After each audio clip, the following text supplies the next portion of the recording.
این سومین ویدیو از سری ویدیوهای دلایل خیانته. اگر 2 قسمت قبلی رو تماشا نکردین، لینکش رو براتون توی دیسکریپشن قرار میدم و خوشحال میشم نظراتتون رو برام توی کامنت ها بنویسین. سلام، من مینا هستم و با یه ویدیوی روانشناسی دیگه در کنار شما.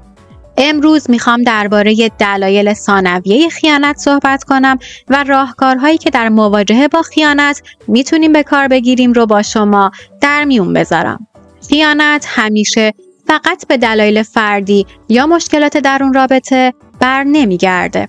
گاهی اوقات عوامل بیرونی یا شرایط خاص زندگی میتونن زمینه ساز یک رابطه خارج از چهارچوب باشن.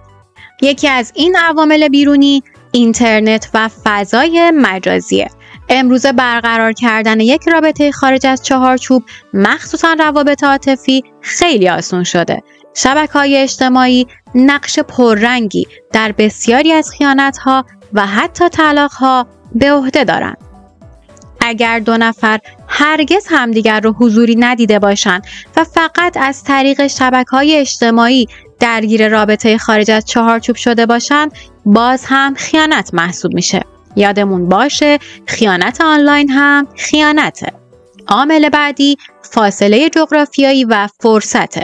دور بودن از همسر به خاطر شغل، سفرهای کاری یا خدمت سربازی فرصت‌هایی ایجاد میکنه که برخی افراد ممکن از اونها سوء استفاده کنن.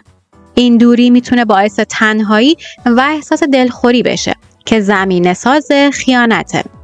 البته روابط راه دور یا اصطلاحاً لانگ دیستنس ایدئال نیستن، اما راههایی برای حفظ رابطه در این شرایط وجود داره.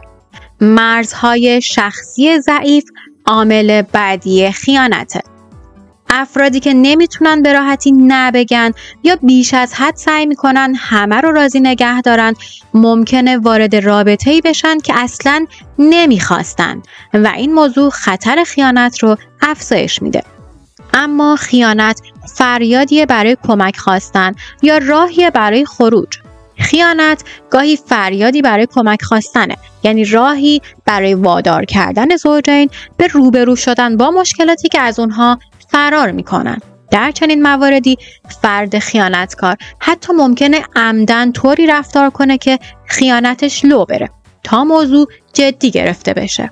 اما گاهی خیانت صرفاً راهی برای فرار و خروج از رابطه‌ای ناخوشاینده. سوال اصلی اینجاست: آیا رابطه یا ازدواج شما میتونه از خیانت جون سالم به در ببره؟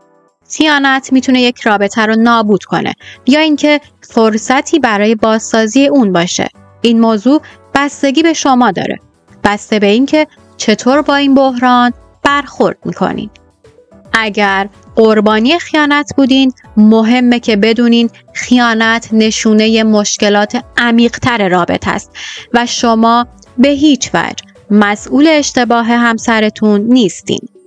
جالبه که بدونین زنها معمولاً روابط عاطفی همسرانشون با زنهای دیگر رو تهدیدآمیزتر از روابط جنسی میدونن، در حالی که مردها بیشتر تمایل دارن روابط عاطفی همسرشون با مردهای دیگر رو ببخشن، اما نسبت به روابط جنسی حساس ترن. با این حال توی هر دو جنس زن و مرد رایج‌ترین واکنش به آگاهی از خیانت شریک زندگی حسادته. اگر مورد خیانت واقع شدین، کمک گرفتن از مشاور یا روانشناس میتونه مفید باشه، چون حسادت حل نشده ممکنه تبدیل به کینه و نفرت بشه. اگر شما اون فردی هستین که خیانت کرده و قصد داره رابطه‌اش رو نجات بده، باید فوراً خیانت کردن و دروغ گفتن و پنهانکاری رو متوقف کنین. مسئولیت کامل رفتار خودتون رو بپذیرین، اون هم بدون توجیه کردن خیانت و بدون سرزنش کردن دیگران. به همسر یا پارتنرتون زمان و فضای لازم برای بهبود بدین و صبور باشین.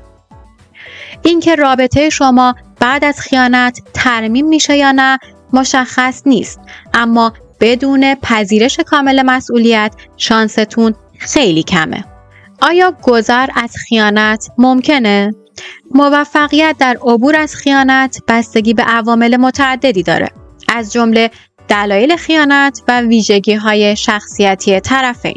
هر دو طرف باید آماده باشند که با دقت و احترام به احساسات و نیازهای همدیگه گوش بدن و فرض نکنند که طرف مقابل مثل خودشون فکر میکنه. از همه مهمتر این که کمک گرفتن از یک درمانگر حرفه‌ای میتونه روند بهبود رو سرعت ببخشه. توی ویدیوی بعدی موضوع جذاب و چالشی دیگه ای رو براتون آماده میکنم. پس ویدیوی بعدی رو از دست ندین.